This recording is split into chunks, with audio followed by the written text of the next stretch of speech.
this edition of Takeaway Tuesday. I am here today with Kim Madden, an NCAC forensic interviewer and trainer. In earlier episodes, Kim, we had talked about memory concepts for decision making in forensic interviews.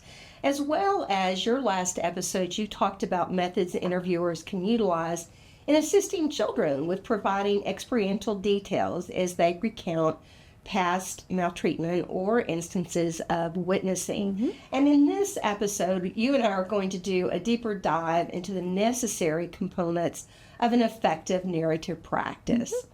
Yeah, so narrative practice, also known as episodic memory training, is a really crucial phase of the forensic interview. It helps children to maximize their recallability, increase the capacity to provide those episodic details when they're talking about maltreatment or witnessing. And the goal, the forensic interviewer's goal, is to provide the child with practice in recalling an event, a single event, but from long-term memory, and recounting as much detail as possible while using those high elaborative, those narrative encouraging questions, the one that gives us at least a sentence, sometimes a paragraph, but not those single word answers. Narrative practice can also allows the child to think about a recent either neutral event or a positive event and retrieve as much details as possible about what happened and what was experienced. And the reason for this particular practice or phase of a forensic interview is because if a child does make a disclosure later, we want that child to recount as many details as possible. And it also helps to make the child aware, the purpose, I guess, of the narrative practice helps the child to understand, I guess, what we would say is understand the level of detail that we would require later in the forensic interview. Yes, absolutely, because remember, this is an unusual conversation for the child. People don't talk the way we do during a forensic interview. And the other thing it does is it familiarizes the child with those high elaborative, so there's free recall.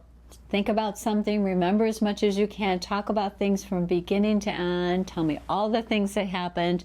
Those questions that forensic interviewers love, and we should love them because they're very helpful in helping kids be informative. But that's not the way adults in their life talk. That's not the way they typically talk. So you're demonstrating to the child also that they're the informant. It lets them do a lot of talking because they have knowledge that they uniquely know. And also for us as interviewers, narrative practice, it is a continuation really of that rapport development, that pre-substantive phase of the interview. But we're continuing to assess how the child responds to different question types and also gives us more of an opportunity to really assess their development, and that allows you and I as interviewers to adjust the questions and the phrasing as needed by that particular child. And that goes back to a quote from Anne Grafton Walker from years ago, where she said that we do not interview children. We interview one child at a time. Yes, I love that quote. So, like you said, we can adjust to the child's pace and style, and we're showing interest. We've asked that child to talk about a unique event that gives us an opportunity to learn some more about the child themselves, in addition, as you've been talking about, the way that child uniquely communicates. I think also it can help because we want to have events. If they're abuse or witness events, it's going to be very helpful if we can understand the sequence as much as the child's able to recall and report. So that's why in narrative practice, we want to ask for a beginning, middle, and end of the event. Other thing, right? It helps to explore those emotions along the way. Yes, and it's so important, and research has really confirmed that memory is laying down with language, but there also is when children have emotions, and especially negative emotions around an event, and we can ask about those emotions, that might help with memory recall.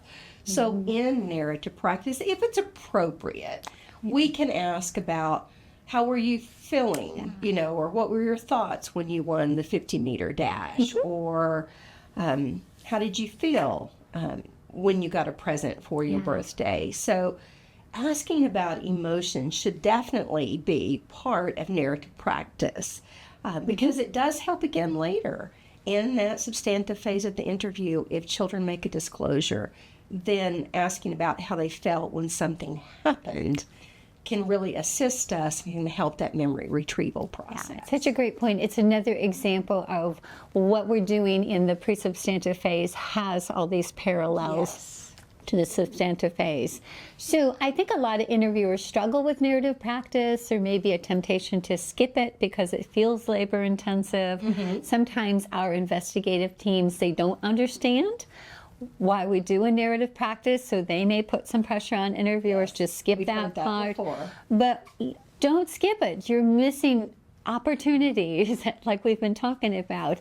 So I think the first thing that interviewers do struggle with is, what's my subject for a narrative practice? How do I choose a topic?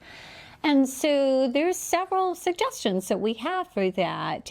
First one is to think about, in the pre-substantive phase, when you have just hopefully begun your interview by asking the child to talk about themselves, listen for things, and ideally to think about, is there something that that child has done on a repeated basis, but you can ask them to think about one time they got to do something. So if that doesn't work, then we can do what? Well, you could ask, and we have found this to be helpful, is just to ask about a time that you've done something fun or different. Yeah. And I think about, Kim, an interview that you had done with a child where she struggled a bit, and then she's like, oh, we went on a field trip, and she was able to recount what happened during that field trip. Or maybe it was just, hey, I finally got to go out to the mall with my friends. And so it was a particular event that had some meaning for the child. So if there is difficulty in choosing a topic from early engagement, then you could ask about a fun or a different type of activity. Now, that doesn't always work. And in fact, as I had an interview not too long ago where the child was, she really didn't give much as far as something to ask about in early engagement. So I asked about the fun or different. And it was too funny because she's like, no. So that was a no-go. So I was really struggling. But that leads us to one of the things that is in the research. And Tom Lyons has been the researcher behind this particular area, and that is in narrative practice, asking about the child's last birthday.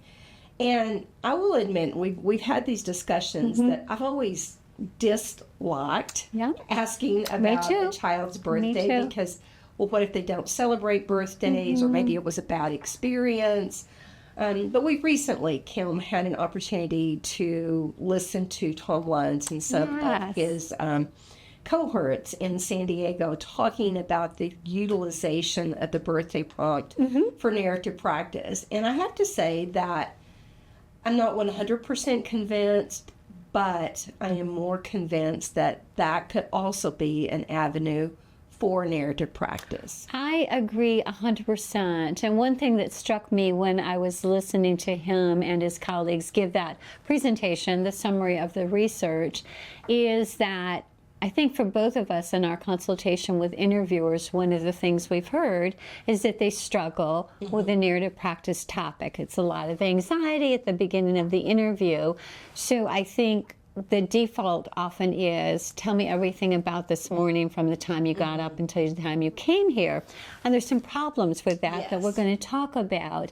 But the birthday is just something, that the child had a last birthday. And they're not talking about how did you celebrate, putting all these things that maybe you and I think about a birthday. And just talk to me about your last birthday, or even talk to me about, say if the child is 9, talk to me about the day that you turned 9. because it prompts that robust memory search, and it's something that you know the child has experienced. So it takes that decision making off of the forensic interviewer as well, and I found that concept very compelling. Right. And, you know, another thing, going back to what you said, where Tom Lyons and his colleague had talked about the utilization of the birthday prompt, is that, again, we're not looking for these fun things, these Balloons and birthday presents cake, and but it's really mountains about of... what happened. And for some, let's say some children, maybe within their families, they do not celebrate birthdays for various reasons. But there still is a birthday. Yeah. So a child could come back and say, well, and I think about the example they used, we don't celebrate birthdays in our family because of our religion. But that day, my mom did go to the store and she got a birthday cake, and then family came over later.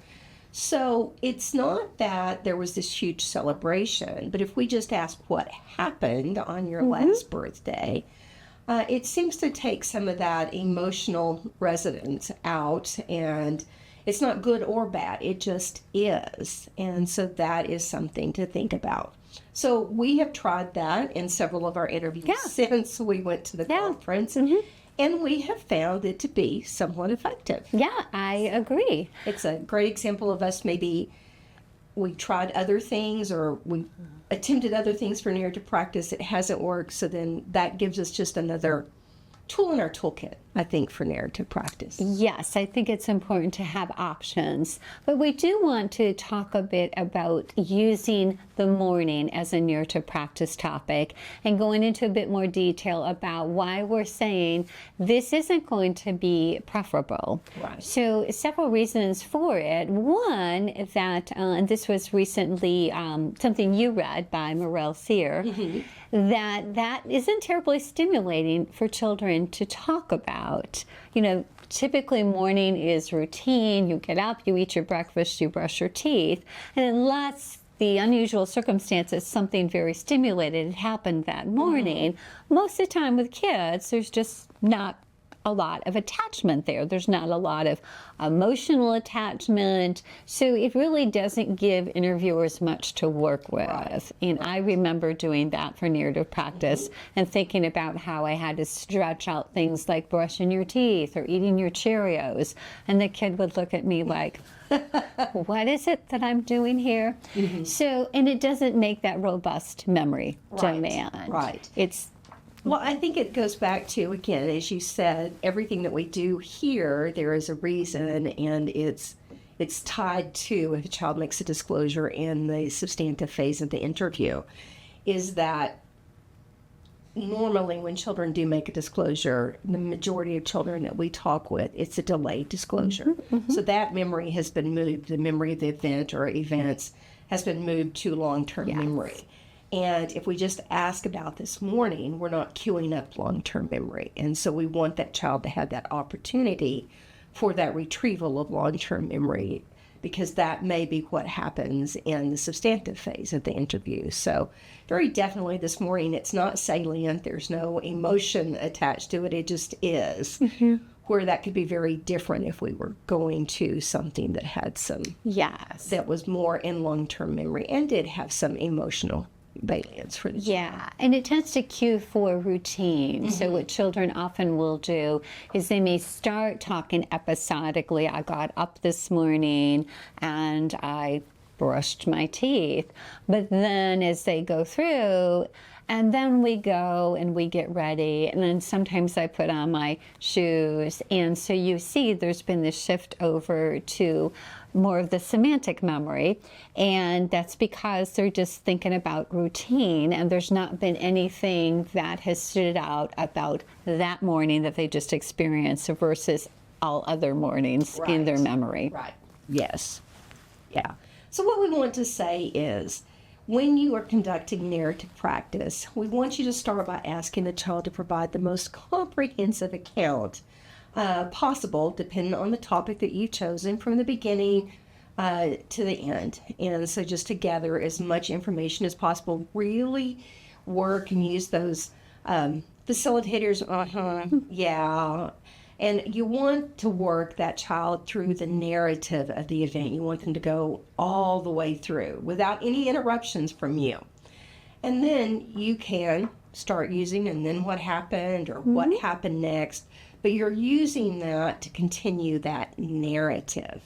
And once we get through with that narrative, or the child's kind of given as much as they can, what's the next thing we do as interviewers? So then we can circle back in and we can ask for those additional details. Because what a lot of children do is they have what I think of are they're kind of skeletal narratives. There's not a lot of meat on the bones, but you can go back, and that's where you can ask some of those cute invitations or maybe some of those time segmentation questions. For example, I'm thinking about a little boy that had told me about going to the amusement park, and he just listed the rides he was on, and then they went home. But I did that circling back that you're talking about. You said this ride was your favorite. Tell me all about being on this ride. Talk about the things that happened from the time you got on this ride to the time you got off. So again, these are going to be good questions here while we're talking about narrative practice, but also in the substantive part of the interview where we're focusing the child on an event of experiencing maltreatment or a witness event, and we're going to need to try to have the child articulate those details. So here's some examples of some statements. Yeah, and again, depending on what the child said, but here's some examples. Earlier you said that you had gone to the lake a couple of weeks ago, and you learned to water ski. I want you to think about your trip to the lake and tell me what happened when you were learning to water ski. Start when you first arrived at the lake and tell me as much as you can remember. Yeah, or you told me earlier that you won the 50-meter freestyle at your swim meet. I want you to think about that swim meet, winning that freestyle race, and tell me what happened from the time you got to the swim meet until the end of the race, for example. So those are really good ways to cue the child back to whatever the topic is that you're utilizing, and asking for as much information and as much detail as you can during narrative practice. Kim, there is in Sears' book as well that you'd mentioned earlier. She talks about the optimal time for narrative practice is probably about around 7 minutes, so that doesn't exhaust the child just kind of mentally as they're recounting this event. And so we want you to think about that overall in your forensic interview. Keep it to about 7 minutes if you can. But we also want to encourage you is to really understand that you're looking for a singular event in narrative practice, one that the child can talk with you about and give you information about. And stick, Kim, I think with you said that episodic event, not a script, not what normally happens or what happens every day, but a singular event. And then to allow the child to narrate, and then to follow up with additional narrative encouraging questions so that you get the event from beginning to end. And if you can do that, then when the child, if they should make a disclosure in the substantive phase of the interview, you will have prepared that child to hopefully give you the information that is needed. Absolutely. And we can refer children back to their narrative practice as an example. When you're in the substantive part of the interview and you're at the place that you're talking about an episode, so it might be, the kid is given a script, now you're down to an episode, or maybe they've only experienced one episode of maltreatment or witness, but you can refer them. I'm going to ask you to talk about what happened at the lake the same way you talk to me about the swim mate, and just remind them of that. And so that's another way of helping to make a connection between narrative practice and what we're going to be asking the children to do when they disclose their maltreatment or talk about what they've witnessed. And if you have any other thoughts or questions, please look at the info print for some additional information and some references and resources. Yeah.